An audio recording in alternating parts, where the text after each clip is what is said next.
I don't want to show that.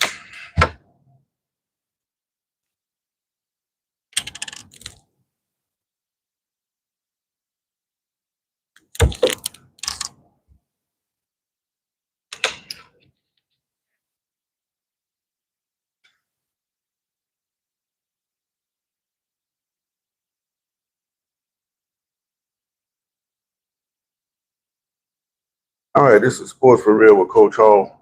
Getting off to a late start this morning, but I just wanted to touch on the recent goings on with the San Francisco 49ers. As you know, Brock Purdy has been out for the last couple of games with a foot injury, and in his place was the deposed backup quarterback here in Jacksonville. They pretty much gave up on.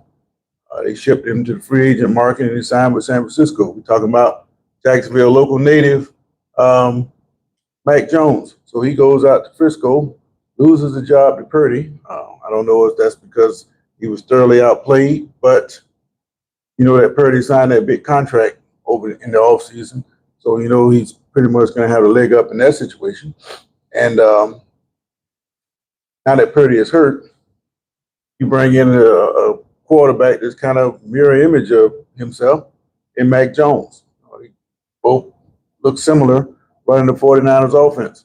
And when he got his opportunity, he came in and played against Jacksonville last week, his hometown team, his old team, and he played pretty well. Well, he come back on a short week to take on the Rams last night, and lo and behold, Jones in the first half damn near perfect. He went 9 of 10, and the only incompletion he had was a perfect pass that the dude dropped. So now we get the news that Purdy is going to be out a little bit longer than expected. Surprise, surprise. Yeah, they don't need Purdy. And now the 49ers administration is probably kicking themselves, say we probably should have waited before we paid this guy all this money. Well, it's too late for that now. The question is, when both quarterbacks are healthy, what would the 49ers do? If it was me, quite honestly, being that it's always hard to find a quarterback, and when you do find one, something tends to happen to him. I think the best thing for the 49ers to do is just keep him. You already paid Brock Purdy, and if you have Jones under contract for more than a year, you might as well bring him back. If he holds out, then so what? Whatever you lost. But if he's on a one-year deal, then Mac's going to test the free agent market, and he's going to end up somewhere else. Not that he's the greatest quarterback in the world, but look at what's going on in Cincinnati. If the Vikings don't pick up Carson Wentz, they'd be in the same situation as the Bengals. So it's always a market for a quarterback who is suitable, who could come in and help your team play.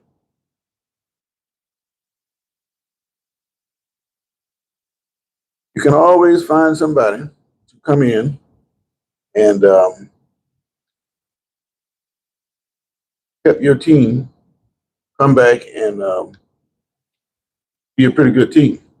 So I think Jones has done himself well by playing well against the Rams and the Jaguars before that. And because of that, he's going to play himself into a big contract. So having said that, the 49ers do have a decision to make.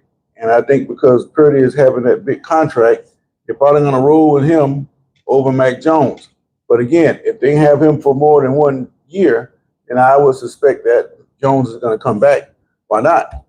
You don't want to get rid of him because look what happens when you get rid of a quarterback. The one you expect to do something always gets hurt. Look at Minnesota. You have J.J. McCarthy, who you thought was going to do something. He was playing terrible. And then you bring in Carson Wentz, and he's playing suitable to keep your team in games. Well, if you didn't have Carson Wentz and you strictly relied on McCarthy, you'd be in trouble.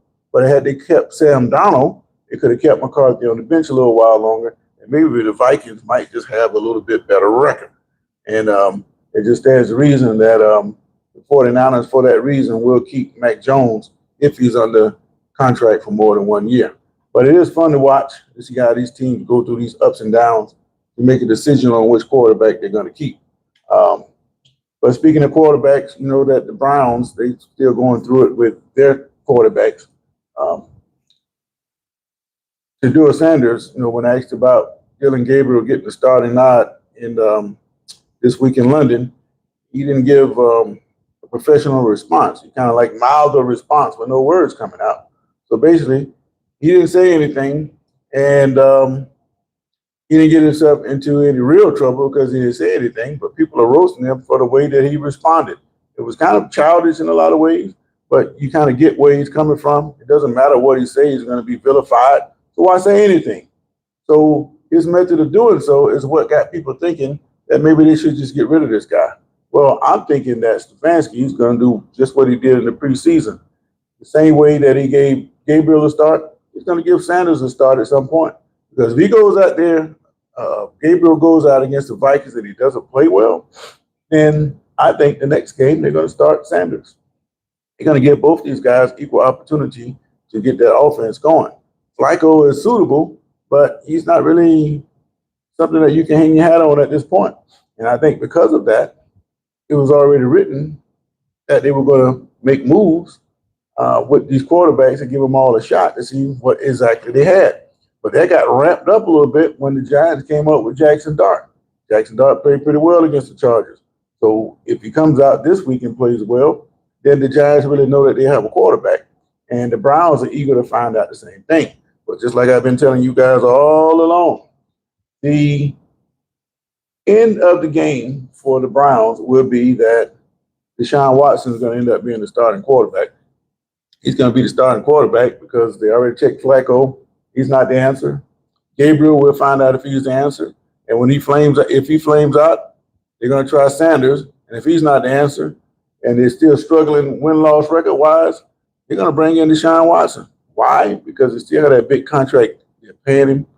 And once he comes over IR, and the Browns are still in the malaise, why not throw him out there to see what you have?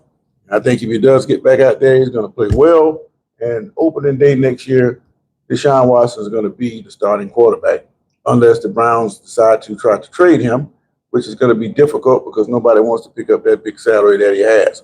So it'll be interesting to watch what takes place with these quarterbacks. But I ask a question: is Brock Purdy, or has Brock Purdy lost his job to Mac Jones? That is the question.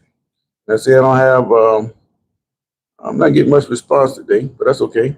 I came on late. I'm off my normal schedule. Kind of dreary outside. Got a hurricane skirting the east coast of Florida, going up north. So a lot of people around here kind of dragging a little bit. But it is Friday. You got a little football game coming on tonight with high school. A couple college games going on. So people are happy about that. But, it's a little dreary going on right now. And one bright spot in Jacksonville, you got the Jaguars. People are starting to dust off that old Jaguar pride. In other words, now I'm starting to hear about how long I've been a Jaguar fan. No, you weren't. Because if you're a true Jaguar fan, you'd be rocking your stuff all year long, all the time. Why would you wait until the team starts to win a little bit before you start dusting off your gear? Well, they're 3-1, and what they're fighting for now is some kind of respectability because they got the Chiefs coming in Monday night. The whole world's going to see them. The last time they were on a national broadcast, they laid a really big egg against Buffalo. Now Mahomes, they seem to have their legs under them. They're looking to come in and have a great performance on Monday night to let the world know that, hey, we're not going anywhere. With the implosion of the Ravens and the injuries that they have, they don't seem to be a team that's going to be in the playoffs the way that they're going. If they bounce back and run the football like they should have been doing all along with Henry, then they can hang around long enough to make it interesting. But if you get rid of the Ravens and the Chargers are coming on, they know they can beat the Chargers. They know they can beat the Ravens if they make it. They know they can beat Buffalo. The question is, can they beat Pittsburgh? Pittsburgh is completely retooled. You got that great defense, forcing a lot of turnovers, and you got a quarterback that has the arm to get it there. He has the knowledge to read the defense. You won't have those bonehead mistakes. And they can run the ball pretty decent. And if you don't turn the ball over, Pittsburgh is going to be a problem. And we see the game last night with the Rams. Rams had a couple critical fumbles. One by Blake Corum on that pitch. He took his eyes off. He wouldn't have got anywhere had he held on to the ball, but at least he wouldn't have turned it over because he had a drive going.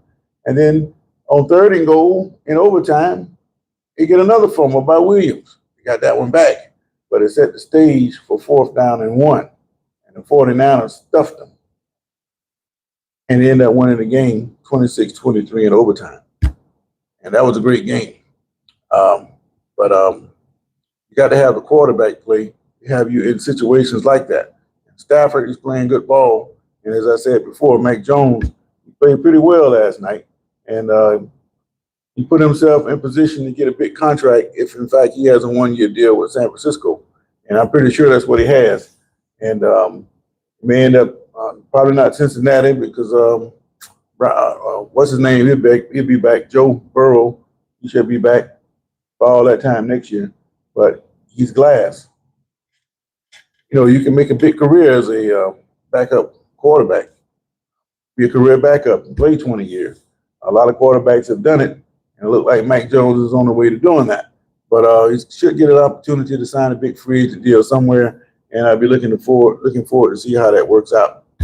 But again, I'm running a little late this morning. I don't have any real deep subjects to talk about, but looking forward to this weekend. Got a lot of good games coming up, both in pro and college. And unless there's some breaking news, I'll pop back in later on. If not, I'll be back on in the morning, and I'll be looking forward to talking a little bit of football with you somewhere around 10:30, 11 o'clock in the morning. So in the meantime, wherever you are in the world, you guys have a great day. Appreciate you popping in, saying hello, and catch you guys on the flip side because a couple of minutes, I got to go to work, man. So go and get signed in, and you guys have a great day. This is Sports for Real. I'm out.